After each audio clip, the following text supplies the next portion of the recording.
Tesla billionaire Elon Musk was named Time's Person of the Year for 2021. The magazine writes, Musk is easily cast as a hubristic supervillain, lumped in with the tech bros and space playboys, for whom money is scorekeeping and rockets are the ultimate toy. But he's different. The man from the future, where technology makes all things possible, is a throwback to our glorious industrial past, before America stagnated and stopped producing anything but rules, restrictions, limits, obstacles, and Facebook. Democratic strategist and president of Northern Star Strategies, Michael Starr Hopkins, and an advisor at the Renew Democracy Initiative, and former Republican strategist Rena Shah, join us now to discuss. Welcome to you both. Good morning. Thanks for having us. And so, Michael, one thing that worth mentioning, Mark Benioff, owner of Time magazine, also a giant investor in Elon Musk's companies. Just a tiny thing, no big deal. Interesting choice that Time went with, but he's not like all the other billionaires. Well, and it's so the Person of the Year designation from Time, it's important to keep in mind, is not necessarily an endorsement of the person. Like I think Adolf Hitler was Time's Person of the Year. It's supposed to be the most consequential Person of the Year. It does not need to be a hero. That was not a Hitler-esque write-up. But no, right. But that said, it was a very flattering profile. So, Michael, what was your reaction when you heard this? Just why? Why? There's so many people who are better positioned to be the Times Person of the Year, whether it be the scientists who came up with the vaccines, whether it be the Capitol Police who defended the Capitol on January 6th.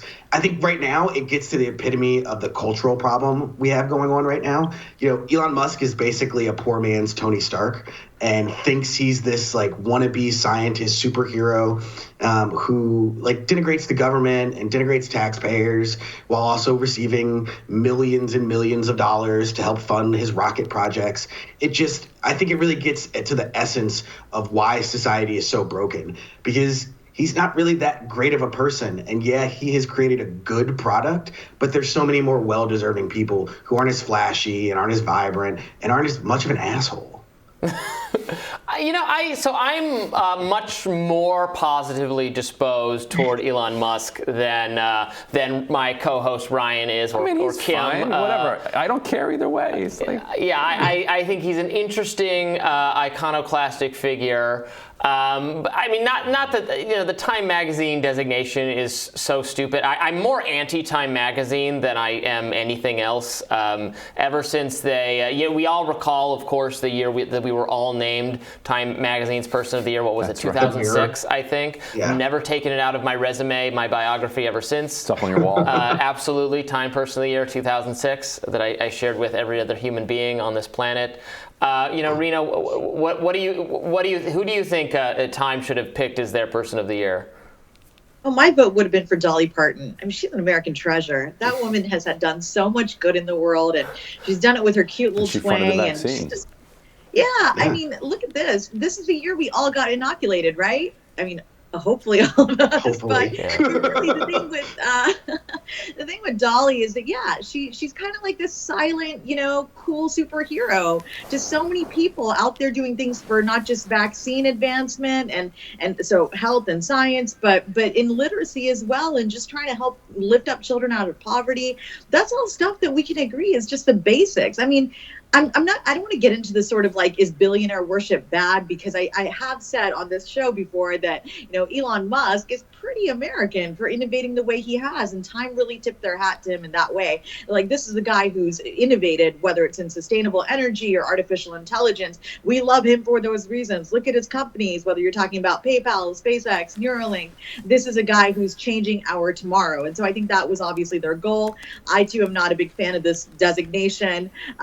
No offense to the Hill, but it's kind of like the 50 most beautiful. Are you really that beautiful? So Elon, are you really that innovative? Don't badmouth that very important list, obviously. I never made that list. They got rid of it right before I could be on it. I know, we were all really bummed that we weren't on it this year, but maybe that's just because they don't do it anymore. I don't think it exists anymore. Yeah. So it's beauty's in the eye of the beholder here. Who really thinks Elon is that innovative? Yeah, a hell of a lot of people. But at the end of the day, there could have been somebody better. Eugene Goodman, my gosh, what a hero. Quick thinking on his feet. We should value these things that Dolly and Eugene have. And yet, here we are tipping our hat to a billionaire who has a little bit of a questionable sort of like intentions, past, all that. Yeah, time would have been better off to pick someone else. I think the most important designation is the Forbes 30 under 30 list, which I happened to have been on. And what I like about it is that I can say, they can't take it away from me. I can say, well, I'm a Forbes 30 under 30, even though I am well north of 30 by now. Here's Musk's response. Wait, isn't Forbes now just like user-generated content? Yeah, I have no idea. I have no idea why I got what I did. I wrote that piece. You're welcome. Thank you, Ryan. Thank you. I'll repay you in kind. Here's Musk's response when asked if he plans on joining the likes of Jeff Bezos and Richard Branson and venturing into space with SpaceX. Let's take a look. Why haven't you gone? Bezos went up, Branson went up. Do you want to go up? Is that on your to-do list in 22, or how do you think about that yourself? I will go up at some point. But there is an underlying philosophy by which I aspire to guide my actions, and that is to take the set of actions that maximize the probability that the future is good, and hopefully not pave the road to hell with good intentions. So. SpaceX is the point of SpaceX is to help make humanity a spacefaring civilization and ultimately a multi-planet species, so as to expand the scope and scale of consciousness and ultimately better understand what questions to ask about the answer, which is the universe. What? I mean, I think that's kind of noble, I guess. I guess the point of SpaceX is not to send him into space. At the same time, he's also intimately involved in the production, and he's watched a lot of their rockets explode on liftoff. Yeah. So there's that. That cuts both ways. Me, I don't actually have strong feelings about Musk either way. My favorite thing about him, Michael, is that he has sort of depolarized or anti-polarized electric vehicles. We very easily could be in a world where that's a great point. Everyone on the right thinks that if you drive an electric vehicle, that it means you're giving up your freedoms, right, to fill your car with gas. Right. It wouldn't be hard to get to that place. Instead, that one slipped in right under the buzzer. Instead, yeah, it's wonderful. If all of these right wingers want to own me by buying electric vehicles, I say that's Elon Musk's greatest contribution. And so the more I kind of express my triggeredness about Elon Musk, then the more people are going to buy electric vehicles. I'm ordering one right now. I'm ordering one right now. There you go. I'll keep trashing Elon Musk if that's what will drive people to buy more Elon Musk. Michael, will you join me in this polarization, anti-polarization?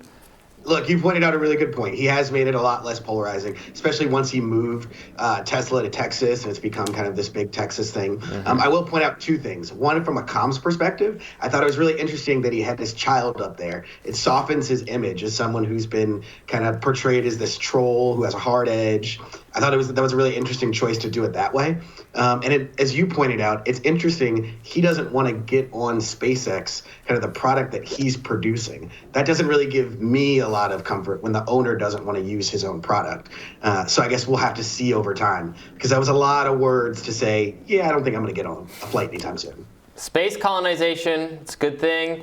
Even better when done privately rather than by government, in my book. Just with government money. With government money. But this is some of that privatization we were talking about earlier. There you go. That's right.